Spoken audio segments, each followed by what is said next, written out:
há uma imagem na sociedade falsa, e isso acho que é unânime de todos já se manifestaram, de que maconha não faz mal. Até se fala em uso recreativo da maconha. Há várias matérias de imprensa, falas nesse sentido. Que não faz mal? Há pessoas que não têm essa dimensão precisa, não é o que nós pensamos. Não, acho que há um certo consenso médico de que algum tipo de dano causa. Talvez menos do que o cigarro, essa que é a discussão, mas algum tipo de dano causa. Danos sérios e maiores que o cigarro. Nós mantemos as penas do artigo 28. Talvez despenalizar nem seja a palavra certa, porque nós mantemos a pena. Pelo menos o 28, 1 e 3. Isso. Nós só dizemos que elas não são de natureza penal, e sim administrativa. Mas isso é descriminalizar. Olá, eu sou Marcela, repórter digital do canal Saiu no Diário Oficial Notícias. Se inscreva e ative o sino para receber notícias diárias sobre os principais acontecimentos da política brasileira, como, por exemplo, decretos presidenciais, decisões do STJ e STF e muito mais.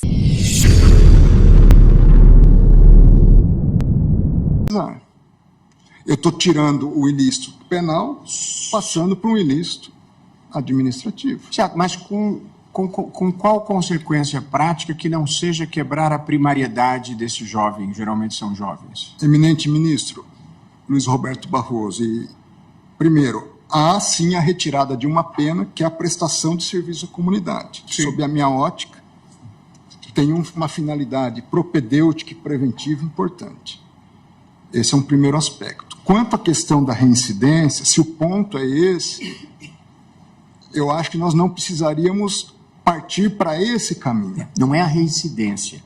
É que para um jovem pobre que está procurando emprego, se constar da certidão de antecedentes dele que ele não é mais primário, ele tem uma dificuldade a mais na vida, numa vida que já é difícil. Descriminalizar significa deixar de tratar como crime. Despenalizar significa deixar de punir com pena de prisão, mas punir com outras medidas. Este é o sistema em vigor atualmente. Legalizar significa que o direito considera um fato normal, insuscetível de qualquer sanção, mesmo que administrativa. Então, eu convirjo com Vossa Excelência que nós não estamos tratando de legalizar.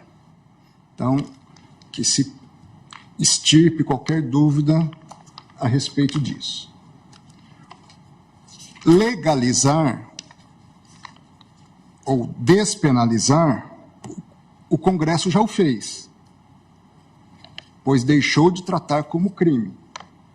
E eu me valho aqui do relatório do deputado Paulo Pimenta, que foi relator da matéria à época. Ele diz, nesse sentido, procuramos no substitutivo separar usuário ou dependente do traficante. Com relação ao crime de uso de drogas, a grande virtude da proposta é a eliminação da possibilidade de prisão para o usuário dependente, ou seja, despenalizou. Ressaltamos, prossegue ele, que não estamos de forma alguma descriminalizando a conduta do usuário.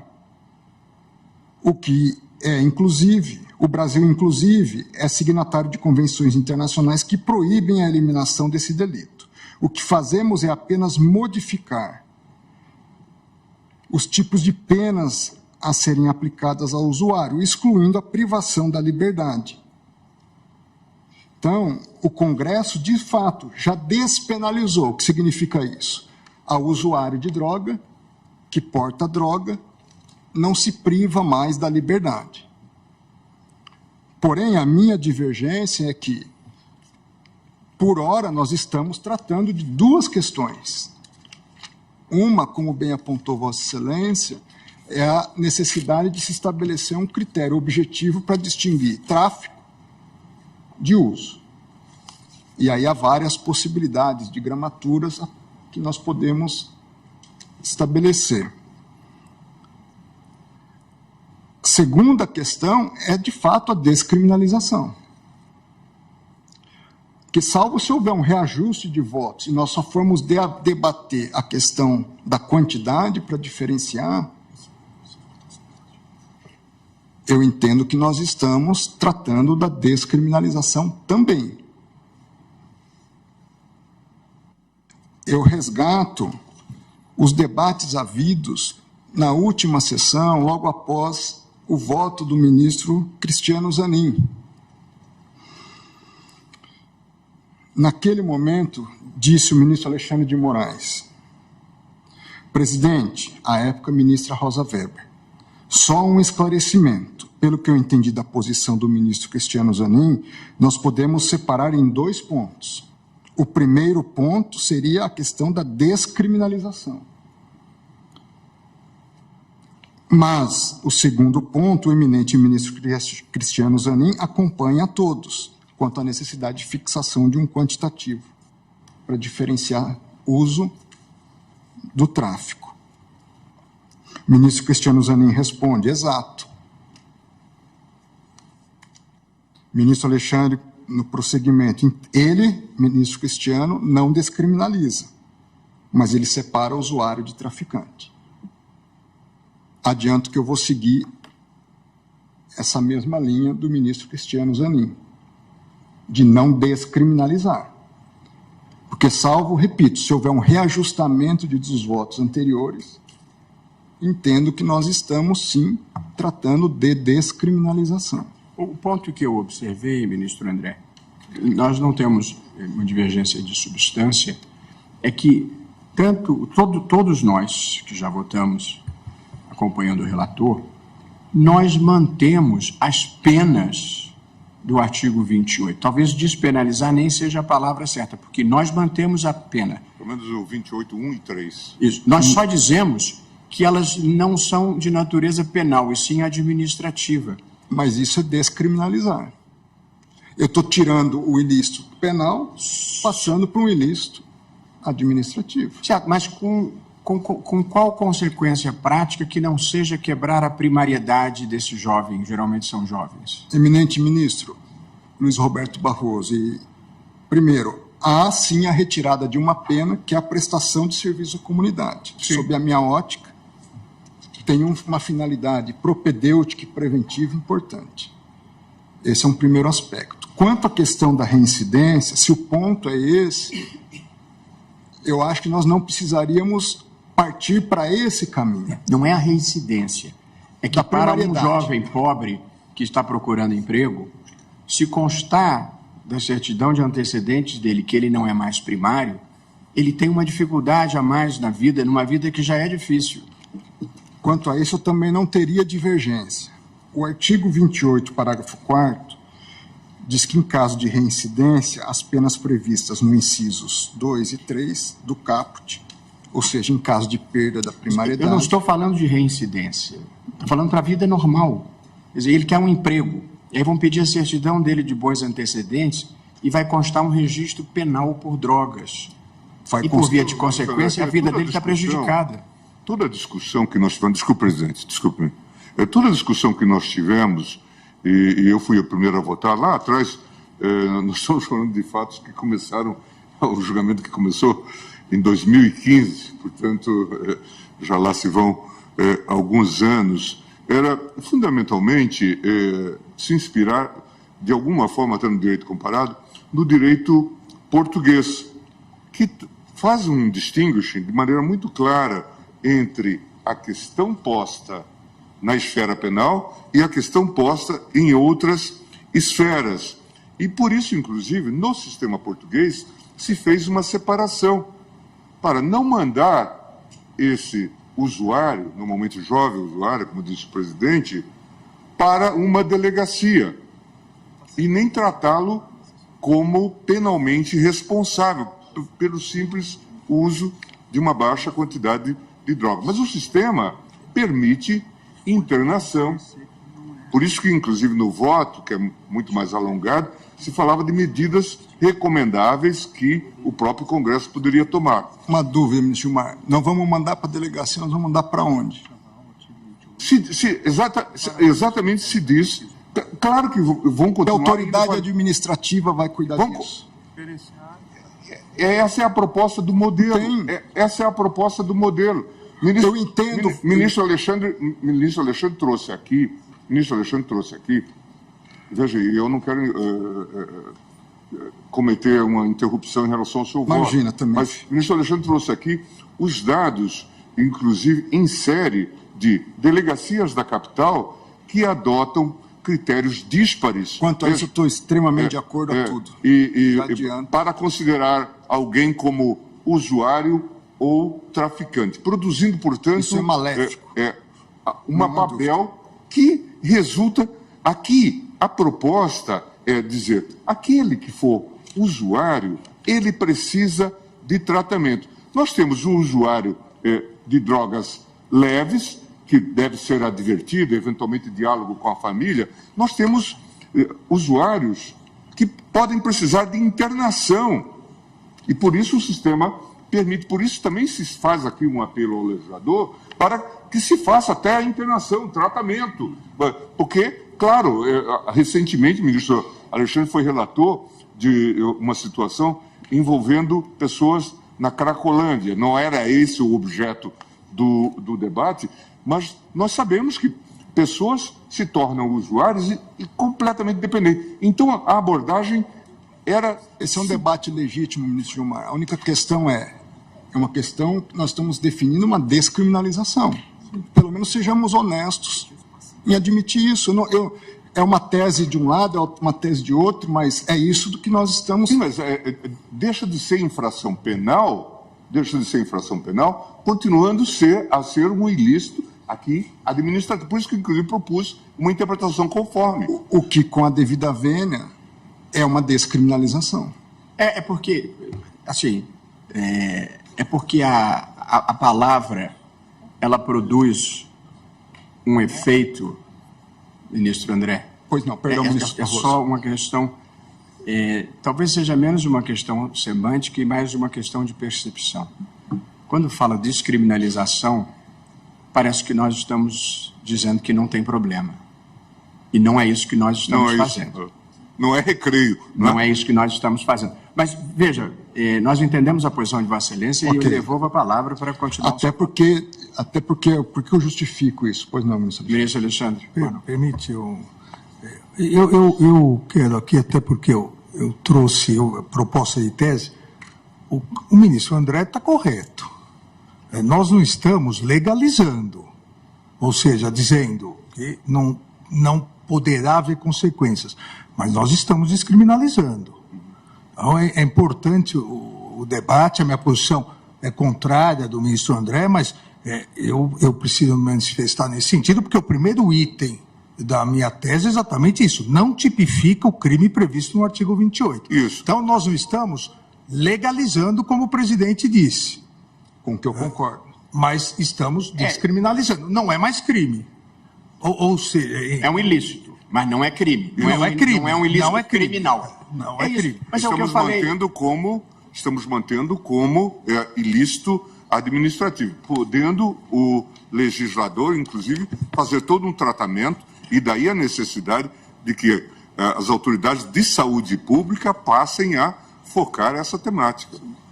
Ministro André e ministro Alexandre, é fato que tecnicamente a gente está descriminalizando. Tanto que eu falei, nosso problema é um pouco mais de sonoridade das palavras. Ao falar descriminalizar, gera-se a confusão que eu tentei desfazer ao início. Porque descriminalizar pode parecer que é legalizar. Então, nós estamos dizendo que deixa de ter uma sanção penal e passa a estar sujeito a medidas administrativas. Ok. Esse é o fato. Eu acho que os votos caminharam na sua maioria, salvo o ministro Zanin nesse sentido. Mas essa questão é importante pelo seguinte, ao descriminalizar, a polícia não pode entrar no domicílio de alguém que esteja com maconha para uso próprio, porque não é flagrante delito mais. Então é importante isso, para quem nos ouve saber qual a consequência. O que também, ao seguir, se a maioria seguir a questão colocada pelo ministro Gilmar, o que também não permite que a pessoa fume maconha dentro do cinema. Está gostando do conteúdo? Curta esse vídeo e fique conosco até o final. Então, são coisas diversas. Agora, a polícia não poderá invadir domicílio legalmente, como pode no caso de ser crime, estar em depósito crime, não será mais flagrante delito. Por isso que é a descriminalização. E nem haverá uma liberação para o sujeito instituir, como em Amsterdã, um coffee shop para fumar maconha. Exatamente. Não é disso. Agora, por gentileza, presidente, se puder, ministro Gilmar, então Vossa Excelência está mudando a natureza da infração de infração penal para ilícito administrativo. Vossa Excelência se referiu ao legislador fazer a conformação de como é que se vai proceder com relação ao usuário, se vai ter tratamento, adverte, faz uma audiência para... Agora, Vossa Excelência não fixa a quantidade. Não fixa? Fixa. A quantidade nós ficamos... Está a ser Nós convergimos, em princípio, para 60 gramas. É isso que está na mesa por enquanto. Isso, porque Também não. houve tanta discussão sobre Não, isso que nós ficamos de fazer ajustes. O ministro Alexandre trouxe considerações do ministro Barroso, que Minha proposta era 100. se inspirou até na Constituição do ministro. E aqui eu só queria chamar a atenção... Que é na Espanha. Que aqui tem recomendações para o CNJ para tomar providências quanto ao juízo competente em relação a essa matéria, que não seria, nesse caso, juiz penal, mas um juiz civil, e também medidas relativas ao SUS, para tratar o tema no contexto da saúde pública.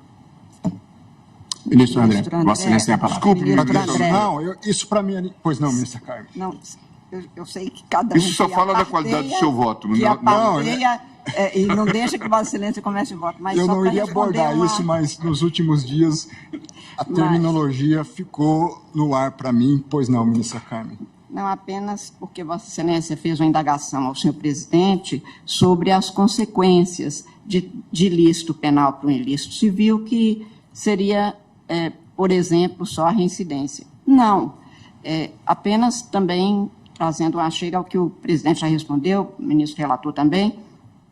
Por exemplo, com base na caracterização do artigo 28 da Lei 11.343 como ilícito penal, a jurisprudência do Supremo se firmou no sentido de que haveria caracterização da posse como falta grave para aquele que, mesmo que já esteja num regime semiaberto ou num regime aberto, como é falta grave, isto importa para outros dados da vida dele. Isto tem importância e foi jurisprudência nossa que firmou isso. Apenas para essa chega. Agradeço, ministra Carmen, e até para trazer alguns esclarecimentos sobre esse ponto, é uma questão, vamos dizer assim, um pouco lateral no meu voto, mas importante de abordar. O STJ tem um compilado de jurisprudência sobre a lei de drogas. No item 7 desse compilado, ele diz que as contravenções penais puníveis com pena de prisão simples não geram reincidência, mostrando-se, e a partir disso, mostrando-se desproporcional, portanto, desproporcional que condenações anteriores pelo delito do artigo 28 da Lei 11.343 configurem reincidência, uma vez que não são puníveis com penas privativa de liberdade. Há um julgado no âmbito da segunda turma, relator ministro Luiz Edson Fachin, no HC, agravo regimental no recurso ordinário em HC 178.512, onde consta do acórdão reincidência assentada em anterior registro da incidência do artigo 28, ilegalidade. Então, já por maioria, eu fui vencido, eu, ministro Cássio, nesse julgamento, mas até em função do estudo que fiz para o presente julgamento, eu entendo, adianto que essas questões todas nós poderíamos salvaguardar, independente de declarar a inconstitucionalidade do artigo 28. Ou seja, o único efeito que eu entendo plausível dessa reincidência seria para fins da própria nova aplicação no âmbito do artigo 28. Não poderia ter nenhum outro efeito, além de, olha, eu apliquei prestação de serviço à comunidade, uma medida educativa, eu faço um reforço dessas medidas em caso de reincidência. Mas não haveria extrapolamento, seja para a questão de tráfico de drogas, para questões de primariedade em outros ilícitos, para questões de cerceamento de direitos outros ou restrição a direitos em relação ao usuário. Ou seja, eu daria um tratamento mitigado à questão da primariedade ou não, restrita ao 28 e sem nenhum efeito externo em relação a isso. Mas eu só fiz essa menção, ministro, exatamente porque esta é a jurisprudência prevalecente neste Supremo Tribunal Federal até aqui. A senhora tem razão. Caracterizada exatamente com base na natureza do ilícito, como nós consideramos. Claro que a jurisprudência pode mudar e, principalmente, a partir de uma conclusão aqui, se for a de Vossa Excelência, será mantida, ainda que, para tanto, precise se formar uma outra jurisprudência, ou, se a tese vencedora for do relator, essa jurisprudência terá sido superada. Apenas por isso que fiz a referência. Bom, agradeço imensamente, porque esses esclarecimentos acho que não só me ajudam na delimitação do objeto do meu voto e da matéria tratada, mas ajudam a sociedade a também compreender o que nós, de fato, estamos tratando hoje. Senhor presidente, eminentes pares, indo ao voto propriamente dito, eu farei uma imagem na sociedade falsa, e isso acho que é unânime de todos já se manifestaram, de que maconha não faz mal. Até se fala em uso recreativo da maconha. Há várias matérias de imprensa, falas nesse sentido.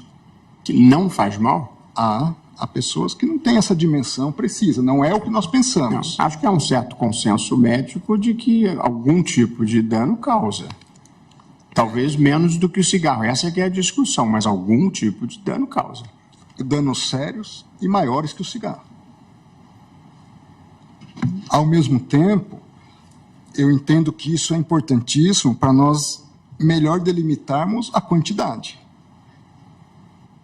Conforme a gradação dos riscos à saúde, eu também tenho que melhor mensurar a questão da quantidade. Que bom que você ficou aqui até o final.